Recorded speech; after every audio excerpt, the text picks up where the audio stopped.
The objective of this lesson is to review fraction addition and subtraction strategies and concepts using pattern blocks. Today's lesson is a task-based lesson, and it is an opportunity for students to apply what they've learned about adding and subtracting fractions. Students will work with manipulatives to find the value of given shapes. They will then use two different shapes to practice finding the difference in value between those two shapes. There will be multiple ways to solve the problem. Let's begin with the task. Part 1A states that the yellow hexagon represents 1/2. What is the value of the image below? Let's begin by seeing how many yellow hexagons can fit in the shape. There is one in the upper corner and another in the bottom corner. The last portion of the shape is smaller than one hexagon. It is actually 1/2 of the hexagon. Let's calculate our value. We have one full hexagon plus another full hexagon, or 1/2 plus 1/2. The last piece of the shape is half of a full hexagon. In order to find the value of half of the hexagon will need to be divided into two pieces. Numerically, this would be done by multiplying the numerator and denominator by 2. 1/2 is equivalent to 2/4. Pictorially, this would look like taking each 1/2 hexagon and dividing it into two equal pieces. Draw a horizontal line in between each hexagon and write 1/4 on the top of each piece. Now the size of the pieces are in fourths. There are now two 1/4 sections in each part of the full-sized hexagon. We can now add half of the hexagon, 1/4, to the other two full-sized hexagons. 1/2 plus 1/2 plus 1/4 equals our total value, V. One way to add would be to put the 1/2 and 1/2 together for one whole, because 2 halves equal a whole. Then add on the 1/4 for a total value of 1 and 1/4. Another way would be to add all the pieces in terms of fourths, since fourths is a common denominator. We found earlier that one hexagon, or 1/2, is equivalent to 2/4. The equation will read 2/4 plus 2/4 plus 1/4 equals V. The total value is 5/4, which is equivalent to 1 and 1/4. Part B asks to draw one whole. One whole would be drawn as two hexagons.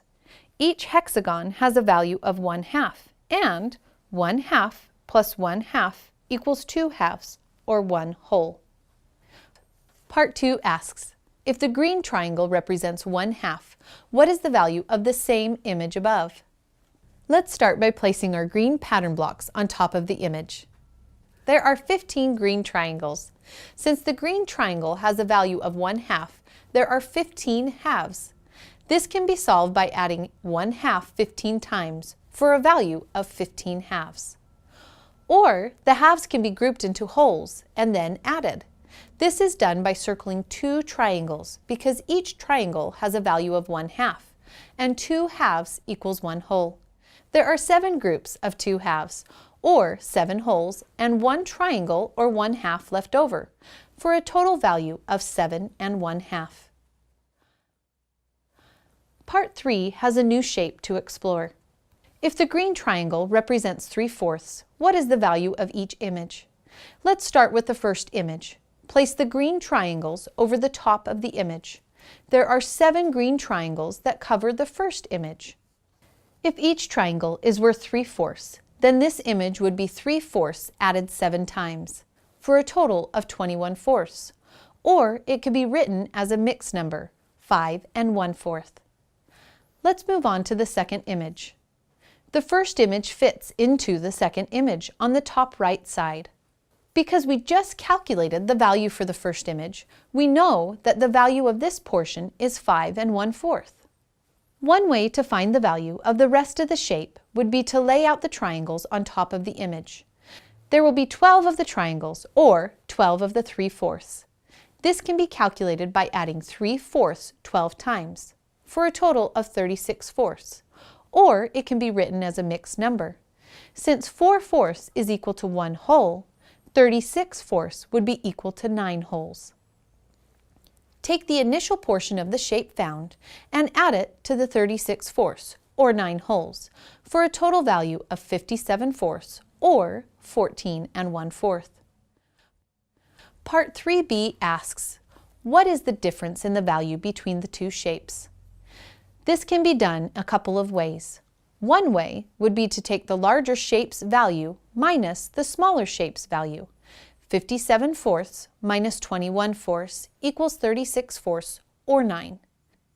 Another way would be to look back at the shapes and remember that when calculating the value of the second shape, the first shape was represented in the top right of the second shape. This means the space outside of that would be the difference.